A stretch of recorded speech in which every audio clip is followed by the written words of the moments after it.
สวัสดีค่ะพ่อแม่พี่น้องสวัสดีFCทุกท่านเนาะค่ะกลับมาพบมาพอกับเจตาพารวยคือเก่าค่ะในทางช่อง YouTube เนาะค่ะ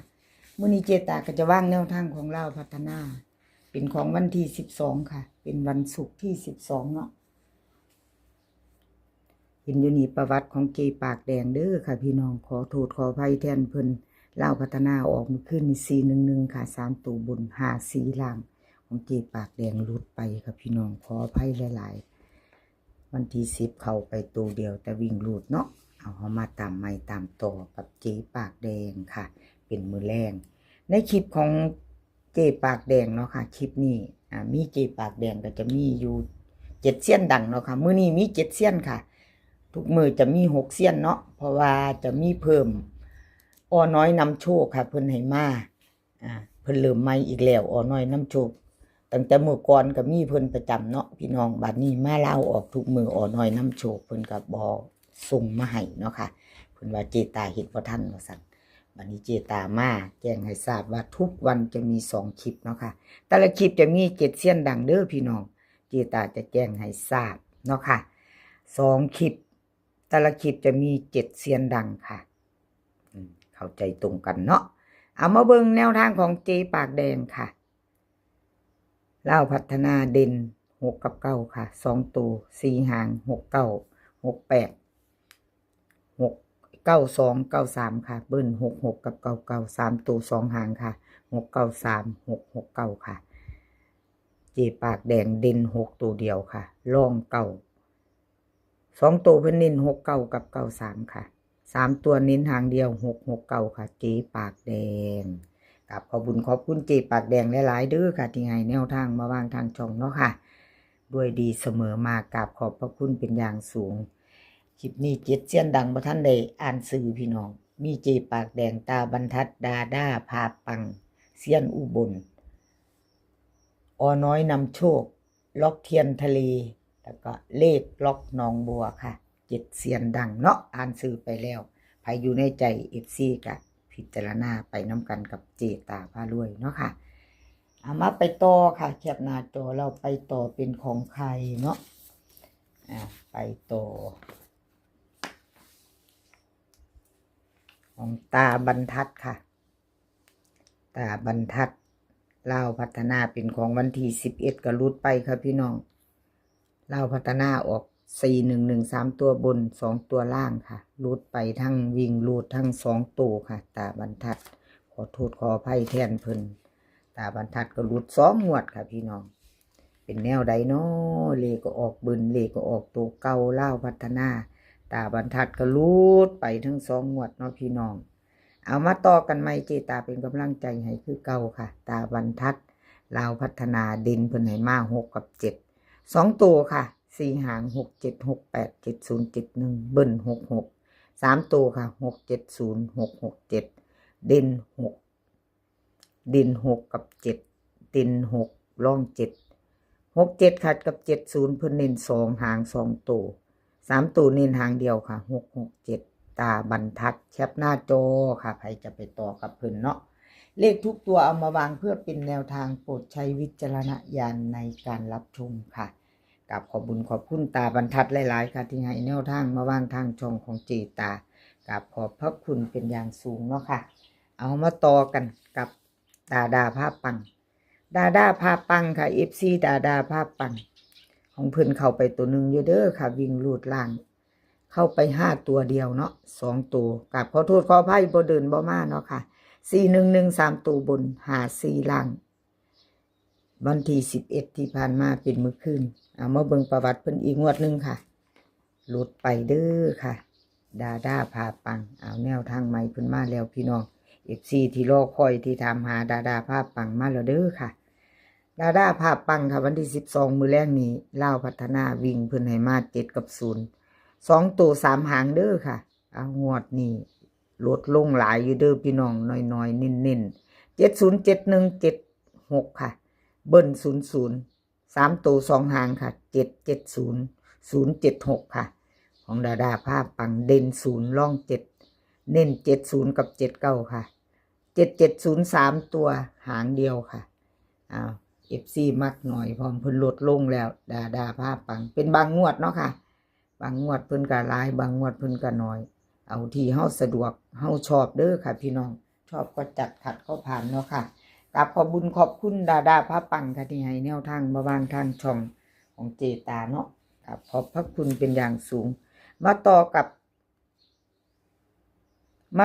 บเซียนอุบลค่ะเซียนอุบลต่อกับเซียนอุบลเซียนอุบลแนวทางของมื้อคืนนี้411 3ตัวบน54ล่างหลุดไปค่ะกับขอโทษขออภัยแทนเซียนอุบลวันที่10เข้าไป7ตัวหนึ่งอยู่ค่ะ2ตัวเพิ่นบ่มา2งวดแล้วเด้อค่ะเซียนอุบลมาต่อใหม่มื้อนี้เซียนอุบลคนโกให้มาแล้วค่ะวันที่12ใครจะต่อกับเซียนอุบลค่ะเอาไปไว้พิจารณามื้อแรกแก่มือใหม่เนาะพี่น้องอะไรก็เกิดขึ้นได้ขามโค้งไปเด้อเซียนอุบลคนโกเอ้ยเด่นค่ะเพิ่นให้มา4กับ7ค่ะ2ตัว4หาง4 7 4 8 7 5 7 9เบิ้ลค่ะ99กับ66 3ตัว3หาง4 7 4 4 8 6 7 9 6ค่ะเด่นเพิ่นให้มา4กับ7ค่ะเด่นทอกัน4กับ7 2ตัวเน้น4 7กับ7 9ค่ะ3ตัวเน้น2หาง4 8 6 7 9 6ค่ะเอาไปจะต่อกับเซียนอุบลแคปหน้าจอค่ะแคปหน้าจอไปต่อกันเนาะต่อไปค่ะกราบขอบคุณเซียนอุบลหลายๆที่ให้แนวทางมาวางทางช่องของอ้อน้อยนำโชคเพิ่นให้มาแล้วค่ะเริ่มวันที่12นี้เนาะพี่น้องFC เคยผ่านหูผ่านตามาแล้วเนาะค่ะแต่ก่อนเพิ่นก็ให้มาตลอดเพิ่นก็มาทิ่มห่างอยู่ช่วงหนึ่งค่ะช่วงที่ล่าวมาทุกมือนี่เพิ่นทิ่มห่างอยู่มาใหม่มาต่อค่ะเป็นมือใหม่บ่มีประวัติเนาะค่ะอ้อน้อยนำโชคค่ะเด่นเพิ่นให้มา6กับ2ตัว4หาง6 2 6 3 2 8 2 7ค่ะเบิ้ล6 หางเดียว3ตัว2หางค่ะ6 2 7 6 6 2เด่นเน้น6รอง2ค่ะเด่น6รอง2เน้น6 2กับ2 7ค่ะ3ตัวเน้นหางเดียว6 6 2อ้อน้อยนำโชคค่ะมาใหม่แล้วพี่น้องใครจะแคปหน้าจอไว้ไปพิจารณามือแรงต่อกันกับอ้อน้อยค่ะแคปไว้ค่ะพิจารณาใหม่เนาะแนวทางใหม่ของเพิ่นกับขอบคุณอ้อน้อยนำโชคเด้อที่กลับมาในช่องของเจตาที่ให้แนวทางเนาะค่ะมาวางคือเก่ากับขอบคุณหลายๆคลิปนี้7เซียนดังเนาะพี่น้องมาเพิ่มอ้อน้อยนำโชคทุกมือก็จะเป็น6เซียนดังอ้อน้อยนำโชคมาเพิ่มค่ะเป็น7เซียนดังเนาะค่ะแล้วอีกล็อกเทียนทะเล411มื้อคืนนี้3ตัวบนหา4ล่างของเพิ่นเข้าไปตัวนึงอยู่ค่ะสายวิ่งสายหลุดล็อกเทียนทะเลยังบ่ทันหลุดเด้อค่ะวิ่งหลุดของเพิ่น2งวดก็เข้าอยู่ค่ะเข้างวดละตูเนาะวิ่งหลุดเพิ่นเข้าอยู่ถือว่าเดินอยู่ค่ะ2ตัวมา1ตัวแต่2ตัวเพิ่นลดไปทั้ง2งวดค่ะพี่น้องกับขอโทษขออภัย FC ทุกคนเนาะค่ะเอาล็อกเทียนทะเลเพิ่นให้มาแล้วมื้อแรง7กับ1ค่ะวิ่งหลุดเพิ่น7กับ1 2ตัว4หางค่ะ7170 1615เบิ้ลค่ะ77กับ11 3ตัวค่ะ3ตัว2หาง116 170ค่ะวิ่งเด่น7ร่อง1เน้นค่ะ70กับ16 3ตัวค่ะ116เอาไปจะต่อกับล็อกเทียนทะเลแคปหน้าจอเนาะค่ะแคปหน้าจอไว้ต่อมือแรงกับขอบคุณล็อกเทียนทะเลหลายๆค่ะที่ให้แนวทางมาวางทางช่องของเจตาเนาะค่ะกับขอบพระคุณเป็นอย่างสูงไม่มีแนวทางก็ไม่มีช่องเนาะพี่น้องแล้วก็ขาดบ่ได้คือ FC บ่ว่าจะเป็น FC เก่า FC ใหม่ที่เขามากดไลค์กดแชร์กดติดตามเจตาเนาะค่ะกับขอบพระคุณเป็นอย่างสูงมาต่อกันกับเลขล็อกน้องบัวค่ะมือแรง แนวทางใหม่ของเพิ่นประวัติของเพิ่นก็หลุดไปเด้อพี่น้อง4113ตัวบน54ล่างหลุดไปทั้ง2ตัวทั้งวิ่งทั้งหลุดค่ะหลุดแล้วหลุดเลยแต่วันที่10เข้าไปอยู่ค่ะตัวหนึ่งวันที่10เข้าตัวเดียว2ตัวก็หลุดค่ะหลุดแล้วหลุดเลยมาต่อใหม่เป็นกำลังใจให้คือเก่าเด้อค่ะเลขหลอกน้องบัวมาลุ้นกันต่อค่ะเด่นเพิ่นให้มา7กับ0 2ตัว4หางค่ะ78 790706กับ07เบิ้ล7700 3ตัวมี2หางค่ะ007กับ078เด่นค่ะ7กับ0ทอกันเน้น78กับ07ค่ะ3ตัว007เลขล็อกหนองบัวไผจะต่อแคปหน้าจอค่ะลุ้นกันใหม่มือแรงอะไรก็เกิดขึ้นได้เนาะพี่น้องสำหรับแนวทางเลขล็อกหนองบัวกับขอบคุณหลายๆค่ะที่ให้แนวทางมาวางทางช่องน้อยๆของเจตาเนาะกับขอบคุณเป็นอย่างสูงแล้วก็สำหรับ FC ใหม่เนาะค่ะเพิ่งเขาผ่านเขาไม่เห็น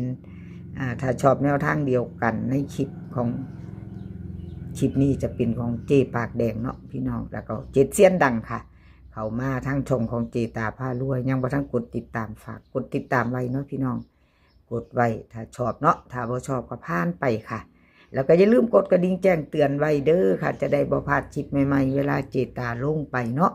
ลงปุ๊บเด้งขึ้นมาปั๊บจะได้เห็นบ่ได้ตามหายากเนาะพี่น้องถ้าชอบว่าอาชีพนี้ขอให้พี่น้องโชคดีกับลาวพัฒนามื้อแลง20:30 น.ค่ะมื้อนี้ขอให้มีความสุขขอให้สุขภาพร่างกายแข็งแรงกันทุกคนค่ะเดินทางไปใส่ก็ขอให้ปลอดภัยเดินทางไปขอให้มีโชคกลับมาขอให้มีชัยคลิปหน้าพอกันใหม่